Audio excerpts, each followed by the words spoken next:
সত্যি ভাই, এই কথাগুলো শোনার পর আপনার ইমানটাও এভাবেই মজবুত হয়ে যাবে, যেরকম আমারটাও মজবুত হয়ে গেছে। যদি আপনি খাঁটি মুসলমান হয়ে থাকেন তাহলে ভিডিওটা শেয়ার করে দিবেন, সবাইকে দেখার সুযোগ করে দিবেন। ধন্যবাদ।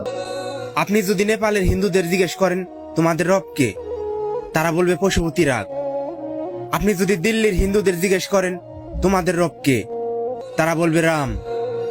আপনি যদি বিহারের হিন্দুদের জিজ্ঞেস করেন তোমাদের রব কে, তারা বলবে শঙ্কর। আপনি যদি বাংলাদেশের হিন্দুদের জিজ্ঞেস করেন তোমাদের রব কে, তারা বলবে ভগবান। আপনি যদি গুজরাটের হিন্দুদের জিজ্ঞেস করেন তোমাদের রব কে, তারা বলবে কৃষ্ণ।